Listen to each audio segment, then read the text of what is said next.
All right, hello YouTube. Happy almost New Year. Um, I am here as promised to do my best movies that I saw in 2024. Now I'm going to be splitting this into two parts because obviously because I have, as you can see here, I have more movies than I had originally planned on doing. So what I'm gonna do is I'm gonna um, I'm gonna talk about six movies in this part, and then I'm gonna do the remainder of what I have in the other part. Um, so yeah, just because obviously, if I tried doing it, as one video, it would just, it would be too long and, everything else. So I thought it would be, so I've decided to do it this way to make it, just to make it, easier on everybody. So yeah, so let's get started. Um, First up, Deadpool and Wolverine. Um,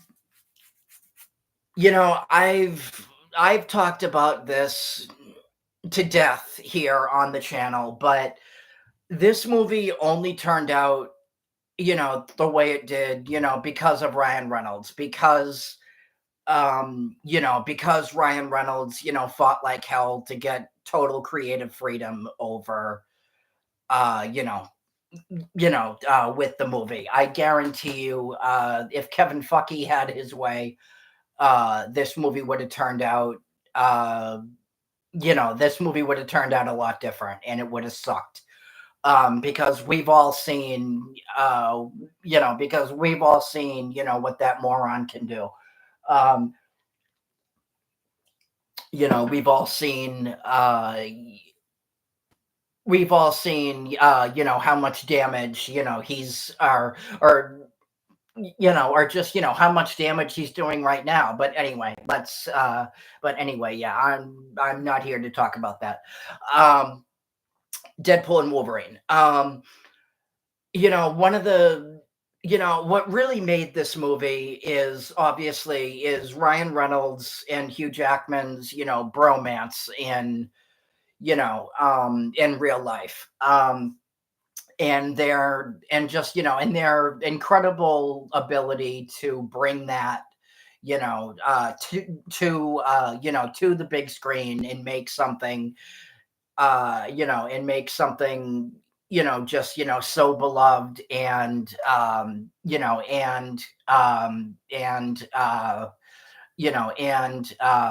believable. um Now obviously, this was obviously something that both Jackman and Reynolds talked, very, very enthusiastically about doing for a long, long time. Um, However, obviously, when Hugh Jackman, said that he was done, with Wolverine, after Logan, obviously, a lot of people thought, that this was never going to happen, um, myself included. Um, and However, from what I however, from what I understand, or from what I heard, around the time that this was coming out, Hugh Jackman said in an interview on TV that apparently he was lying in all of like the interviews and stuff like that.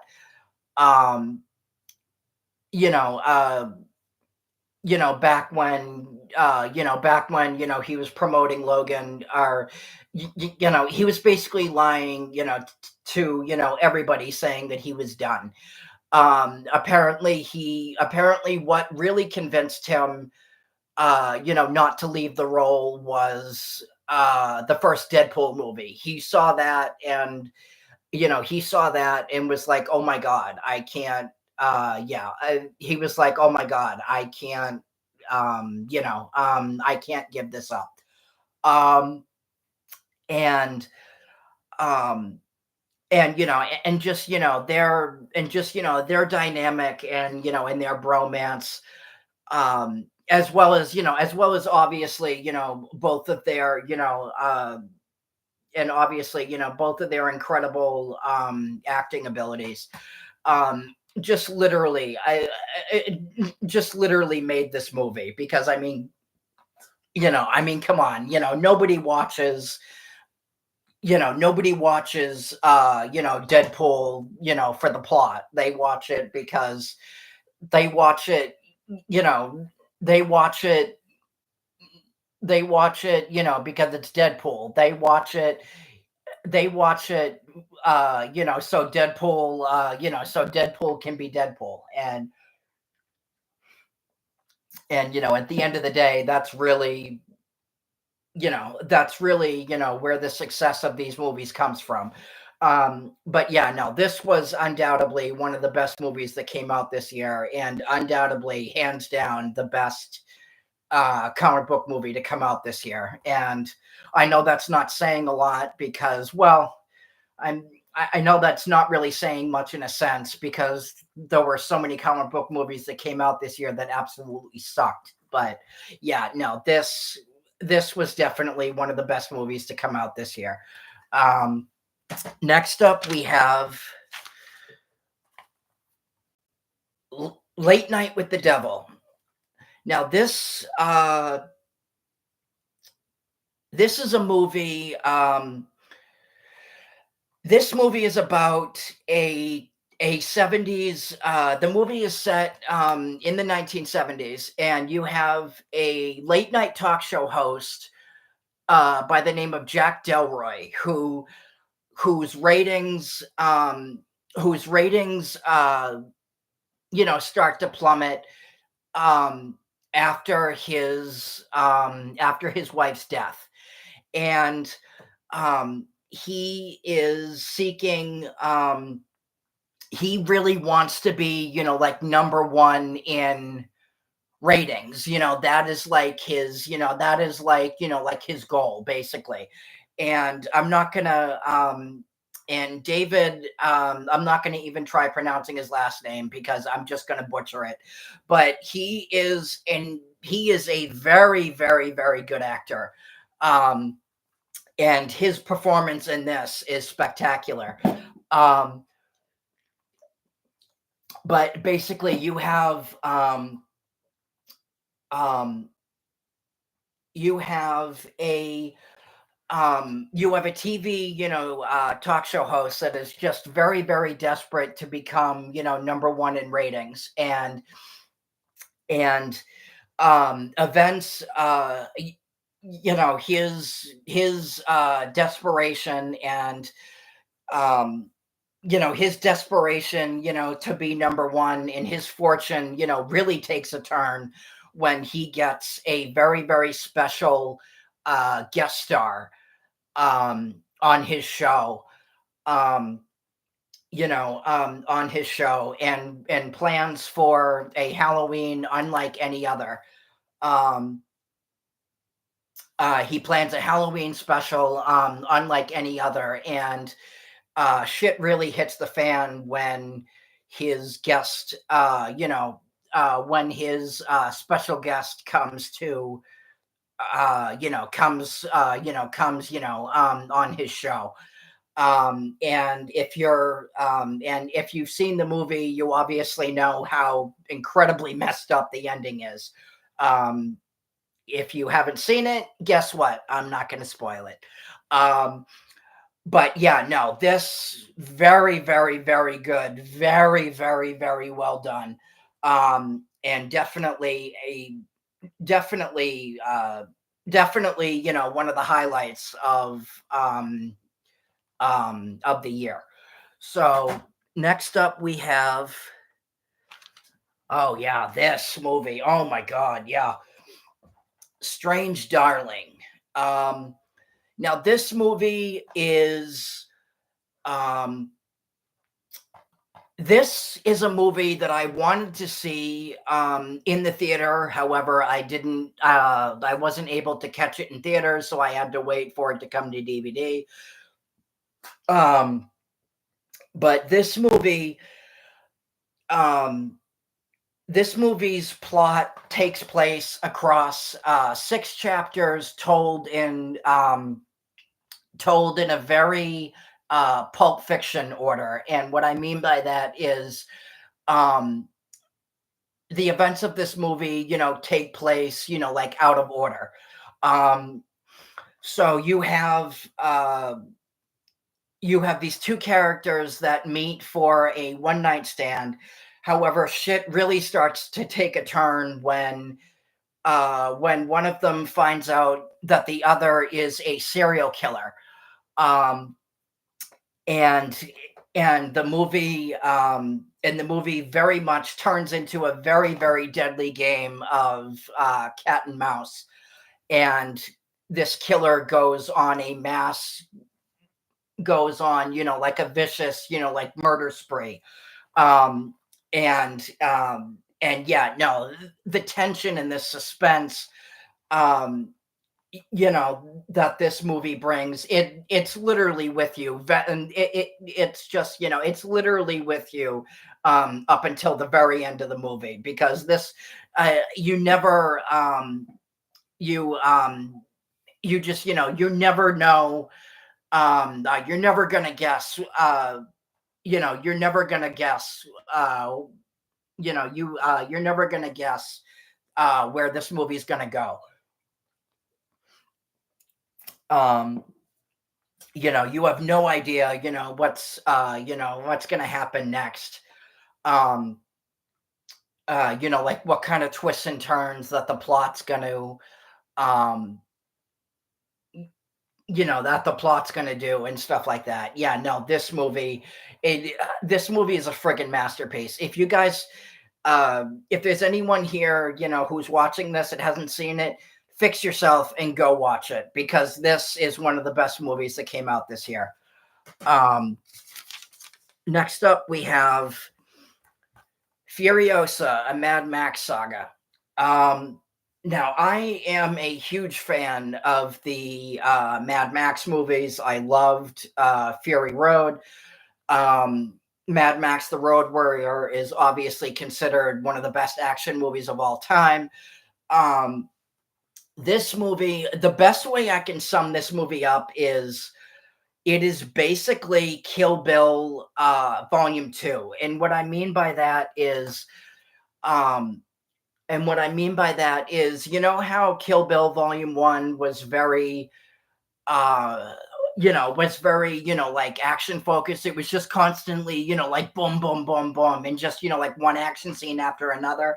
And then when you watched Kill Bill Volume 2, um, particularly, the ending, you got particularly, when the bride finally confronts Bill. It's just, it's very, I don't want to say slow, but like you get to see more of, like how that character is feeling in that moment. And um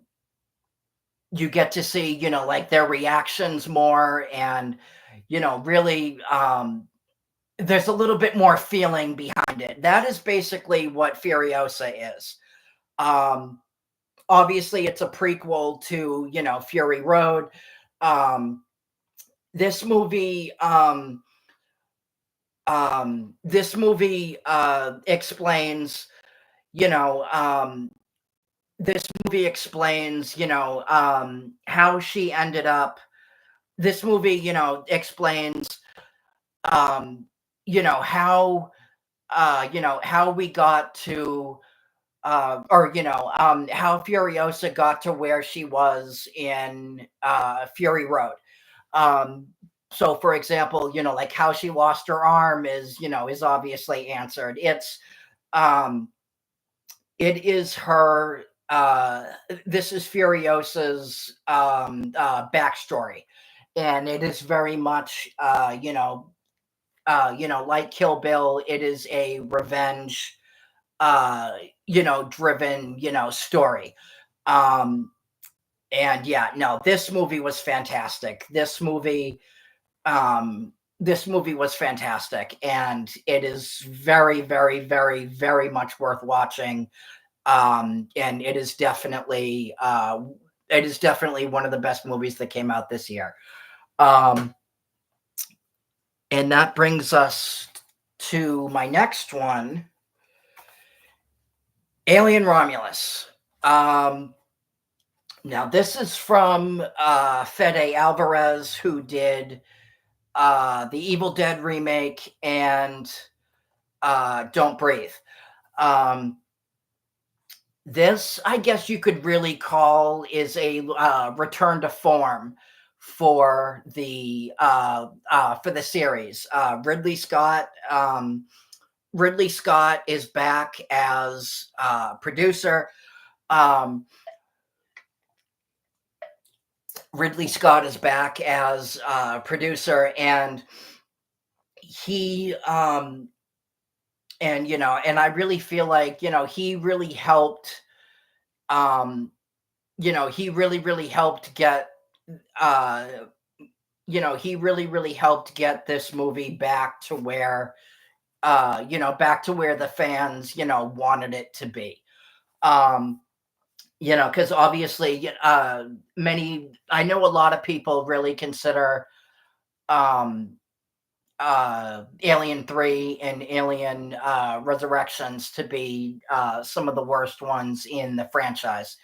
Um, me personally, I didn't think Alien 3 was as bad as as people say it is, but it's definitely nowhere near on the same level as the first two.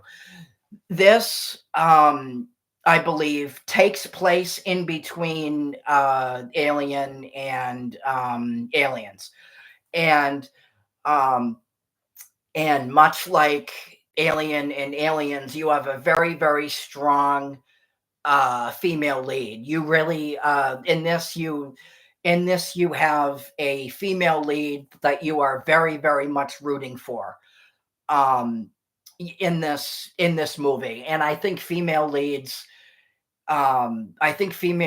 these days are really um they're just I really think female leads these days. I think a lot of people are sick of female leads these days, and that is obviously because um everybody saw what the Disney trilogy turned out to be, and and they just completely wasted Daisy Ridley. So I think a lot of people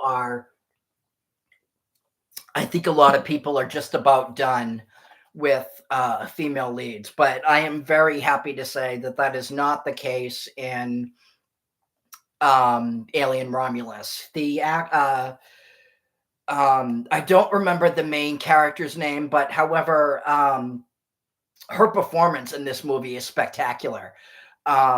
There's a lot of like fan Easter eggs in here. Um, there's a lot of like fan Easter eggs in here, and just really um, it feels a lot more like an Alien movie, and there's a lot to love about this movie, especially if you're a fan of uh, uh, the first two movies. Excuse me, sorry.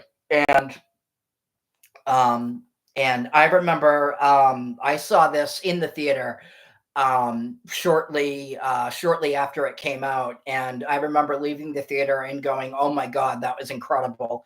I can't wait to get this on Blu-ray."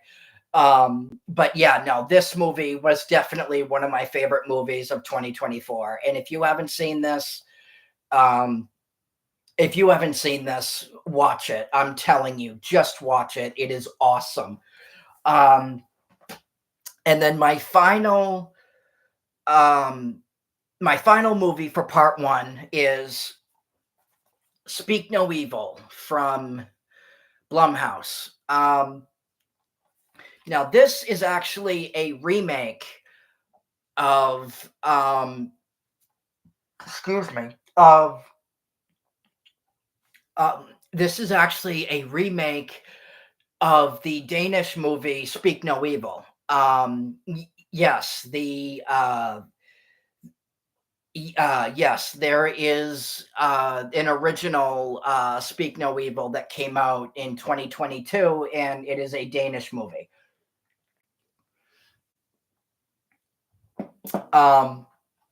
This obviously being Blumhouse, this is obviously the American version. This is basically the plot is basically you have two families um, who meet, and they start talking, and then they start talking, and and they hit it off, and then they are invited to stay with this other family, for like a vacation, basically, and you and just during their stay, with this family, very, very bizarre events, start happening, like the family starts, the family's, behavior is very, very bizarre. Um, and just, giving off just very, very bizarre and creepy, uh, vibes and behavior. Um, and James McAvoy in this movie, I mean, James McAvoy is, an incredible actor in general, but in this movie, he is friggin' terrifying in this movie. His performance in this movie, he just, he completely steals the show. In this movie, he is brilliantly terrifying, in this movie. And I'm very, very happy to say that this is one of the best films from Blumhouse Productions. I don't understand why it is so hard for Blumhouse to keep up. To keep. I don't understand why it's so difficult for Blumhouse. Um, to make, to keep up. Like whenever they have, um, like whenever they make a good movie, I don't understand why they can't keep up that level of consistency, because they have um because they have proven that they are capable of making good movies. And this is definitely one of them. Anyway, yeah, so I'm going to end this one here, and I will see you guys in a second for part 2. So like, subscribe, and stay tuned for part 2, and I will see you guys in a second. Peace.